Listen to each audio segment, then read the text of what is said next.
नमस्कार मित्रों, धनुर्वेद के भाग 1 को आपने काफी पसंद किया है।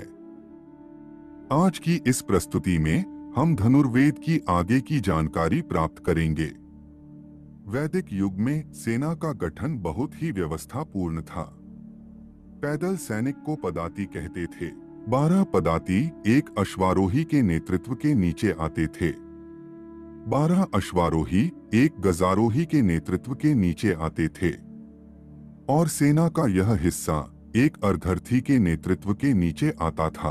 12 अर्धरथी एक रथी के नेतृत्व के नीचे आते थे। 12 रथी एक अतिरथी के नेतृत्व के नीचे आते थे। 12 अतिरथी एक महारथी के नेतृत्व के नीचे आते थे। 12 महारथी एक अतिमहारथी के नेतृत्व के नीचे आते थे और अंत में 24 अतिमहारथी एक महारथी के नेतृत्व के नीचे आते थे। महाभारत के युद्ध में सिर्फ महारथी तक के योद्धा थे जिन्होंने युद्ध किया। अब जानते हैं कि अर्धरथी से लेकर महारथी किसे कहा जाता था और उनमें क्या योग्यताएं थी। नंबर 1, अर्धरथी। अर्धरथी एक प्रशिक्षित योद्धा होता था जो अस्त्र शस्त्रों के संचालन में निपुण होता था। एक अर्धरथी अकेले 2500 सशस्त्र योद्धाओं का सामना कर सकता था। महाभारत युद्ध में असंख्य अर्धरथियों ने हिस्सा लिया था। नंबर 2, रथी। रथी एक ऐसा योद्धा जो सभी प्रकार के अस्त्र शस्त्र के संचालन में निपुण हो तथा 2 अर्धरथियों अर्थात 5000 सशस्त्र योद्धाओं का सामना एक साथ कर सके। महाभारत में सभी कौरव युधिष्ठिर, नकुल, सहदेव, शकुनि, उसका पुत्र उलूक, विराट, उत्तर, शिशुपाल पुत्र धृष्टकेतु, जयद्रथ, शिखंडी, सुदक्षिण, शंख, श्वेत, इरावान, कर्ण के सभी पुत्र, सुशर्मा, उत्तमौजा, युधामन्यु, जरासंध पुत्र सहदेव, बाहलिक पुत्र सोमदत्त, कंस, अलम्बुश, अलायुध, बृहदबल आदि की गिनती रथी के रूप में होती थी। नंबर 3, अतिरथी।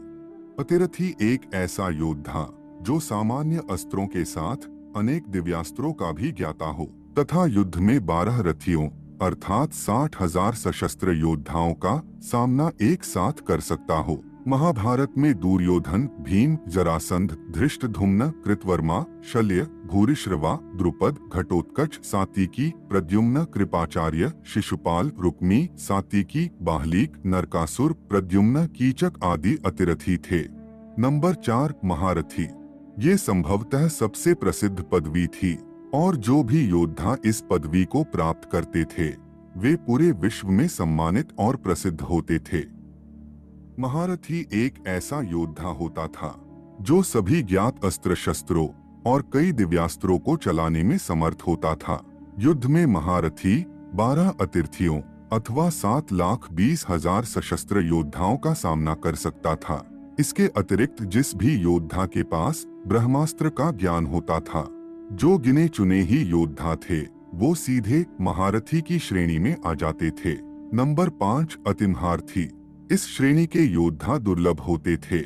अतिमहारथी उसे कहा जाता था जो 12 महारथी श्रेणी के योद्धाओं अर्थात 86,40,000 सशस्त्र योद्धाओं का सामना अकेले कर सकता हो, साथ ही सभी प्रकार की दैवीय शक्तियों का ज्ञाता हो। महाभारत में केवल भगवान श्री कृष्ण को ही अतिमहारथी माना जाता है। रामायण में भगवान श्री राम अतिमहारथी थे। उनके अतिरिक्त मेघनाद को अतिमहारथी माना जाता है क्योंकि केवल वही था जिसके पास तीनों महास्त्र ब्रह्मास्त्र, नारायणास्त्र एवं पाशुपतास्त्र थे। कुछ देवताओं जैसे कि कार्तिकेय, गणेश तथा इंद्र, सूर्य एवं वरुण को भी अतिमहारथी माना जाता है। आदिशक्ति की 10 महाविद्याओं नवदुर्गा एवं रुद्रावतार विशेषकर वीरभद्र और भैरव को भी अतिमहारथी माना जाता है। नंबर 6, महारथी। यह किसी भी प्रकार के योद्धा का उच्चतम स्तर माना जाता है। महारथी उसे कहा जाता है जो 24 अतिमहारथियों का सामना कर सकता हो। इसके साथ ही समस्त प्रकार की दैवीय एवं महाशक्तियां उसके अधीन हो। इन्हें परास्त नहीं किया जा सकता। आज तक पृथ्वी पर कोई भी योद्धा अथवा अवतार इस स्तर पर नहीं पहुंचा है। इसका एक कारण ये भी है कि अभी तक 24 अतिमहारथी एक काल में तो क्या पूरे कल्प में भी नहीं हुए हैं। केवल त्रिदेवों ब्रह्मा, विष्णु एवं रुद्र और आदिशक्ति को ही इतना शक्तिशाली माना जाता है। अब हम धनुर्वेद के तीसरे विभाग युद्ध की रणनीति स्ट्रेटेजी ऑफ वॉर के बारे में जानकारी प्राप्त करते हैं।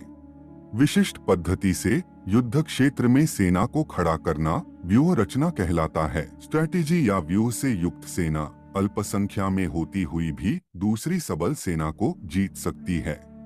इसके विपरीत सबल सेना भी बिना व्यूह या स्ट्रेटेजी के छोटी व्यूहबद्ध सेना को पराजित नहीं कर सकती। युद्ध के खतरे और दुश्मन सेना की कमजोरी और ताकत के अनुसार व्यूह की रचना की जाती है। धनुर्वेद में ऐसे 7 व्यूह रचना को बताया गया है। दंड व्यूह, शकट व्यूह, वराह व्यूह, मत्स्य व्यूह, पद्म व्यूह, सूचीमुख व्यूह और गरुड़ व्यूह।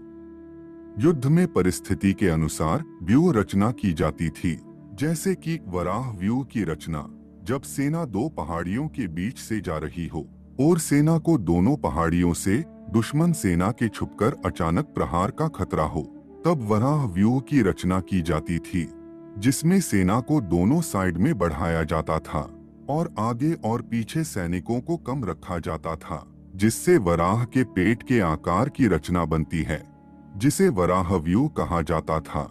आपने महाभारत में अभिमन्यु और चक्रव्यूह के बारे में तो जरूर सुना होगा।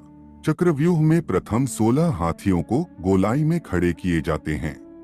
उसके पीछे रथ, उसके पीछे भाला लिए हुए सैनिक, उसके बाहर धनुर्धर, उसके पश्चात खड्ग चर्मधारी, उसके बाहर 3 पंक्ति बनाकर अश्वारोही खड़े किए जाते हैं। जब तक सेना बाकी रहे तब तक इसी क्रम से उनको खड़ा करते रहे।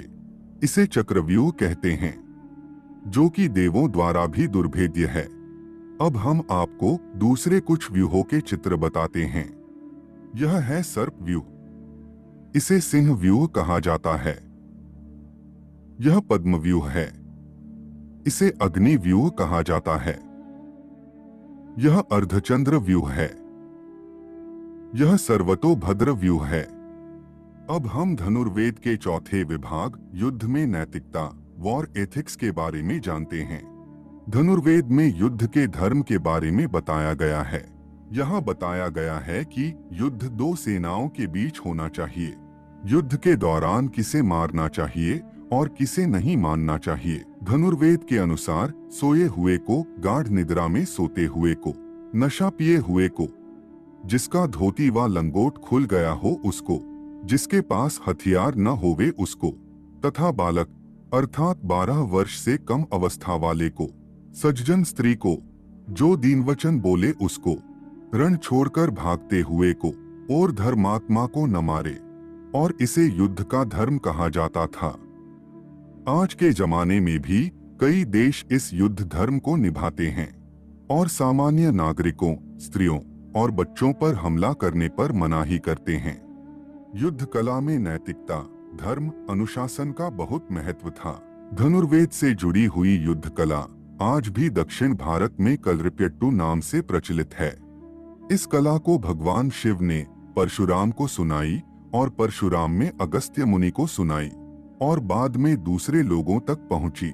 आज के जमाने में देखे जाने वाला कुंग फू भी इसी युद्ध कला कलरिप्यट्टू से जन्मा हुआ है। बोधिधर्मा कलरिप्यट्टू के प्रसिद्ध अभ्यासकर्ता थे और जब बोधिधर्मा चीन में गए और वहां के लोगों को इस युद्ध कला को सिखाया, जो आज कुंग फू के नाम से जानी जाती है। तो मित्रों, यह जानकारी आपको बहुत पसंद आई होगी। अगर यह प्रस्तुति आपको पसंद आई है तो कमेंट में हर हर महादेव जरूर लिखना और चैनल को सब्सक्राइब करना